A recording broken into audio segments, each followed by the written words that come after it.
Tonton video ini sampai selesai agar Anda tidak gagal paham.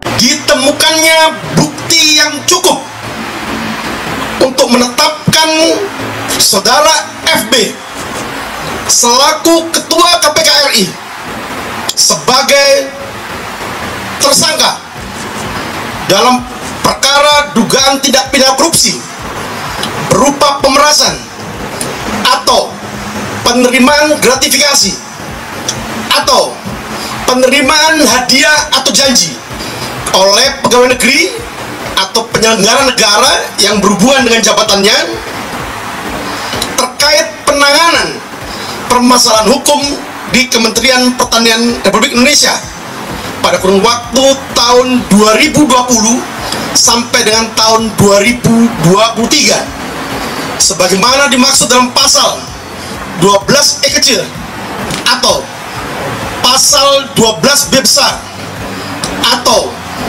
pasal 11 Undang-Undang Nomor 31 tahun 1999 tentang pemberantasan tindak pidana korupsi sebagaimana yang diubah dan ditambah dengan Undang-Undang Nomor 20 tahun 2001 tentang perubahan atas Undang-Undang Nomor 31 tahun 1999 tentang pemberantasan tindak pidana korupsi junto pasal 65 KUHP yang terjadi di wilayah hukum Polda Metro Jaya pada sekira tahun 2020 sampai dengan tahun 2023. Tidak lanjut penyidikan yang akan dilakukan oleh tim penyidik gabungan. Yang pertama, melengkapi administrasi penyidikan pasca atau setelah dilakukannya gelar perkara penetapan tersangka pada malam hari ini. Kedua, melakukan pemeriksaan terhadap para saksi. Tiga, melakukan pemeriksaan terhadap saudara FB selaku Ketua KPK RI dalam kapasitasnya sebagai tersangka dalam dugaan tindak pidana korupsi yang saat ini sedang dilakukan penyidikannya. Yang keempat, melakukan pemberkasan perkara. Dan yang kelima, melakukan koordinasi dan mengirimkan berkas perkara kepada jaksa penuntut umum pada kantor Kejati DKI Jakarta. Juga telah dilakukan penyitaan terhadap satu external hard disk atau SSD dari penyerahan KPK RI berisi turunan ekstraksi data dari barang bukti elektronik yang telah dilakukan penyitaan oleh KPK RI.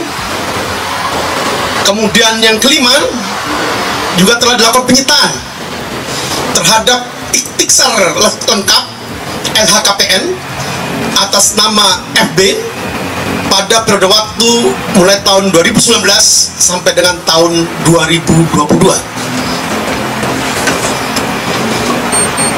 Juga dilakukan penyitaan terhadap 21 unit handphone dari para saksi, kemudian 17 akun email, 4 unit flash disk, 2 unit kendaraan bermotor roda 4, 3 e-money, kemudian 1 buah kunci atau remote keyless warna hitam bertuliskan Land Cruiser, kemudian 1 buah dompet yang bertuliskan Lady Americana USA berwarna coklat yang berisikan 1 lembar Holiday Gateway voucher 100.000, Spiral Care Traveloka. Kemudian selanjutnya juga dilakukan penyitaan terhadap 1 buah anak kunci gembok dan berikut gantungan kunci berwarna kuning berlogo atau bertuliskan KPK atau Komisi Pemberantasan Korupsi, serta beberapa surat ataupun dokumen lainnya dan barang bukti lainnya. Selanjutnya, penyidik juga telah melakukan pemeriksaan digital forensik terhadap semua barang bukti elektronik yang telah dilakukan penyitaan oleh penyidik. Dan yang terakhir, telah dilakukan pemeriksaan terhadap 7 orang ahli yang meliputi 4 orang ahli hukum pidana, 1 orang ahli hukum acara, 1 orang ahli atau pakar mikroekspresi, dan 1 orang ahli digital forensik. Tapi ini kita juga bisa memahaminya bahwa tugas Firly dianggap selesai gitu ya, dengan dia dijadikan tersangka itu ya, Bung Rocky, karena yang jelas kayak kemarin kasus dia menargetkan Anies jadi tersangka nggak sukses kan Firly dalam hal ini. Kelihatannya ada semacam, ya mungkin Pak Jokowi sebagai presiden menganggap ya udah selesai, kan beberapa hal nggak bisa dia lakukan juga gitu.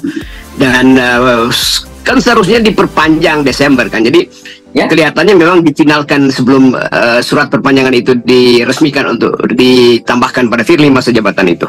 Ya, betul. Jadi ini harus dianggap bahwa udah selesai, dan Jokowi mungkin akan cari pelaku politik lain di KPK.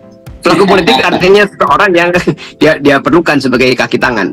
Ya, dan berarti ini kan akan ada satu komisioner di sana ya yang kosong. Itu berarti harus ada pemilihan ulang, dan kalau mengacu pada Pak Yohanes Tanak ternyata bukan mengganti mengganti jabatan yang tersisa, tapi ya 1 periode begitu. Jadi ini perlu, saya kira kalau ada sekarang dilakukan hanya 1 orang lewat tim seleksi gitu, ini dia akan jadi jangka sampai pemilu ini selesai gitu ya, siapapun yang menggantikan Firly gitu.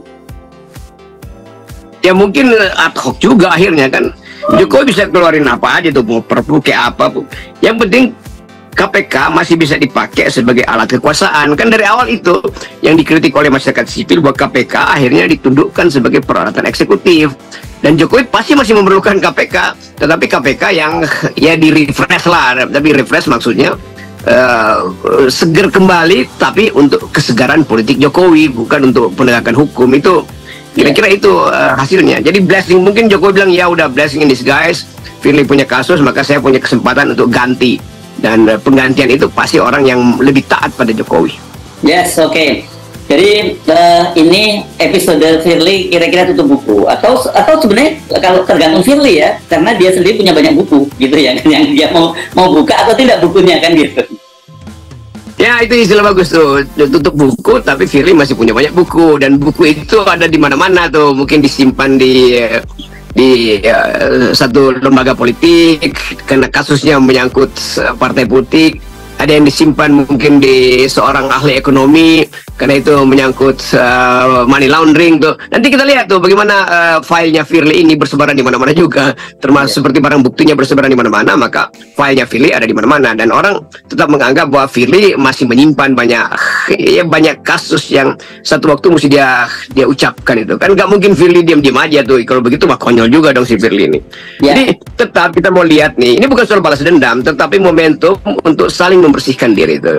Kalau itu dimungkinkan karena justru ada keadaan yang tidak utuh hari-hari ini kan. Secara politik orang masih menganggap bagaimana kalau Firly buka beberapa kasus kuat yang sebetulnya udah di ujung sprindik dia tuh, atau udah di ujung kalkulasi dia tuh. Kan itu yang menarik tuh. KPK yang dijadikan tersangka nih Pak Anies, ini kan satu lembaga hukum lagi tersangkut masalah hukum. Saya ingin Pak Ilham dulu menyampaikan. Silakan. Boleh tanggapannya Pak Anies, Ketua KPK Firly Bahuri yang ditetapkan sebagai tersangka, ini kan satu lembaga hukum terkena lagi masalah hukum di Pak Anies. Ya, yang penting adalah penegakan hukum untuk menghadirkan rasa keadilan. Jadi aturan hukum ditegakkan, tidak tebang pilih, tujuannya menghadirkan rasa keadilan. Itu yang penting dijaga, itu yang penting dilakukan, dan menjaga marwah lembaga pemberantasan korupsi. Karena Komisi Pemberantasan Korupsi ini adalah komisi yang seharusnya bisa menjadi contoh, karena itu harus selalu terjaga, dan harapannya ini menjadi hikmah bagi semuanya untuk tertib, untuk mengikuti prinsip-prinsip good governance, menjaga etika yang sangat tinggi standarnya. Saya pernah menjadi ketua komite etik di KPK, sehingga tahu persis bahwa standar etika di KPK itu sangat tinggi dan itu harus ditaati oleh semuanya. Ya, itu cukup.